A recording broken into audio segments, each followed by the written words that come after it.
ముందుగా వేదిక టీవీ ప్రేక్షకులకు స్వాగతం. వేదిక టీవీ చేపడుతున్న సర్వే ఏదైతే ఉందో ఇది కేవలం ప్రజల అభిప్రాయాలు మాత్రమే.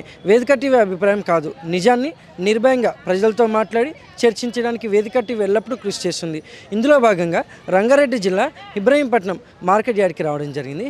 మరి ఈ మార్కెట్ యార్డ్లో చిరు వ్యాపారస్తులు అలాగే రైతులు మరి ఇక్కడ కూరగాయల వినియోగదారులని మరి రేవంత్ రెడ్డి గారి పాలన విధి విధానాలు ఎలా జరుగుతున్నాయి, మరి కాంగ్రెస్ హయాంలో రేవంత్ రెడ్డి గారు ప్రవేశపెట్టిన ఈ 6 గ్యారెంటీలు కానీ సంక్షేమ పథకాలు కానీ లబ్ధిదారులకు ఏ విధంగా లబ్ధి చేకూరుతున్నాయి, మరి అలాగే గతంలో కేసీఆర్ గారి పాలన ఏ విధంగా జరిగింది అన్న విషయాన్ని ఇక్కడున్న ప్రజలతో మాట్లాడి వాళ్ళ యొక్క అభిప్రాయం తెలుసుకునే ప్రయత్నం చేద్దాం.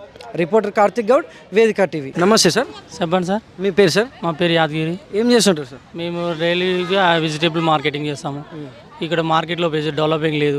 మార్కెటింగ్ గురించి అసలు పట్టించుకున్న నాదుడు లేడు ఇబ్రాహీంపట్నం నియోజకవర్గంలో. అదొకటి. లేడీస్కి కానీ జెంట్స్కి కానీ అసలు టాయిలెట్స్ పోదామన్న ఫెసిలిటీ లేదు. చాలా ఘోరంగా ఉంది ఇక్కడ పరిస్థితి. ఎందుకంటే తెచ్చిన ధరలు అమ్మడానికి అది డబ్బులు రావట్లేదు. బిజినెస్ రైతులు చాలా ఇబ్బందిగా ఉంది ఇబ్రాహీంపట్నం నియోజకవర్గం. అసలు ఈ మార్కెట్ ని పట్టించుకొని శుద్ధిగా చేసి ఒక సిస్టమేటిక్ అనేది లేదు. ఎవరు వాడితే వాళ్ళు అమ్ముకోవడం, ఎవరు వాడితే వాళ్ళు పోవడం, అదొకటి. అసలు తెచ్చిన ధర కూడా రావట్లేదు. మరి ఇప్పుడు మన రాష్ట్రంలో చూసుకుంటే కాంగ్రెస్ హయాంలో రేవంత్ రెడ్డి గారి పాలనపై మీ అభిప్రాయం ఏంటి సార్? రేవంత్ రెడ్డి ప్రాణాలు అంటే అప్పుడు కేసీఆర్ ప్రభుత్వంలో కూడా అప్పుడు బాగానే అమలు అయినాయి. ఈసారి వచ్చిన నుంచి కూడా ఏం పనులు కావట్లేదు, అస్సలు పనులు కావట్లేదు. తెచ్చిన హామీలో ఒకటి బస్ ఫ్రీ ఇచ్చినారు. దేనికి వచ్చిన సరే అది లేడీస్కి ఉపయోగపడుతుంది. వేరే వాళ్ళకి ఎవరికి ఉపయోగపడలేదు.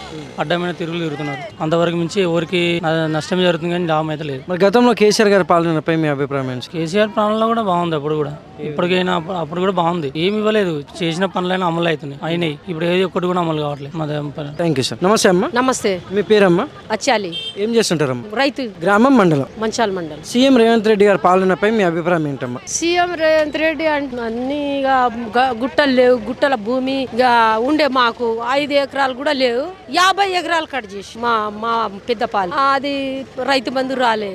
వీటితో కొన్ని వచ్చినాయి, కొన్ని రాలే. మరి గతంలో కేసీఆర్ గారి పాలనపై మీ అభిప్రాయం ఏంటమ్మా? ఆయన మంచిగానే వేసిండు పైసలు. రైతు బంధు పైసలు మంచిగానే వేసిండు. అర్థం ఎందుకు వేసిన కాడికి వేసిండు. ఇప్పటికి రేవంత్ రెడ్డి మాత్రం దున్య వారికే ఇవ్వాలి అని కరెక్టే. అది పశువులు వేయడం వేయాలి. 4 ఎకరాలు ఉంది నాకు. 4 ఎకరాల్లో ఒక 1/2 ఎకరేమేమో గుట్ట ఉంది.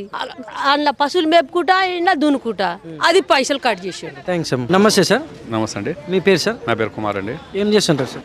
వెజిటేబుల్ బిజినెస్ చేస్తాం. గ్రామం, మండలం? పోచారం, ఇబ్రాహీంపట్నం మండలం. సీఎం రేవంత్ రెడ్డి గారి పాలనపై మీ అభిప్రాయం ఏంటి సార్? ఒక 70% బాగుంది, 30% బాగుంది. కొన్ని చేసేటి మంచి పనులు ఉన్నాయి. అవకతవకలు చూసుకోవడం, కొన్ని సరి చేసుకోవడం, దాన్ని దృష్టి పెట్టుకొని చేస్తే బాగుంటుంది. ఇక బాగాలేనివంటి రైతు బంధు విషయంలో వచ్చేసి రైతులకు మమ్మల్ని చేయడం వల్ల నిర్లక్ష్యం అంతే. 6 గంటలకు 2 అయితే బాగున్నాయి.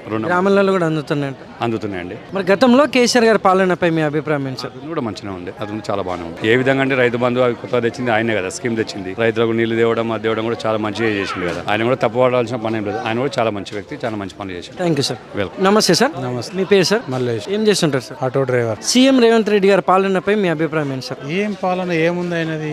ఏం చెప్పుకోనికి ఏమున్నది? చెప్పడానికి ఏది మంచి లేదు. ఏ విధంగా చూసుకున్నా, ఏ రకంగా చూసుకున్నా ఏది బాగలేదు. ఇప్పుడు ఈ రైతులకి రైతు బంధు కానీ రుణమాఫీ కానీ ఎంతవరకు అందుతున్నారు? అందులో ఒక 60% కూడా వాళ్ళు అందులో ఏది చేసిండో బస్సు ఫ్రీ పెట్టిండు. కొట్లాటలు మా కడుపులో కొట్టిండు. రోజు 600 చేసుకుంటాం, 200 కూలీ వస్తలేదు. ఆర్ది చేస్తుంది 400 కూలీ. మొగోనికి ఇవ్వలేదు. మరి గతంలో కేసీఆర్ గారి పాలనపై మీ అభిప్రాయం ఏంటి సార్? అందులో 60% బాగానే ఉండే. ఏ విధంగా అయినా కొన్ని ఇస్తానే ఇచ్చిండు. అని చేతనైన కాడికి ఏదో పరిపాలన కొంచెం బాగానే చేసి. Thank you sir.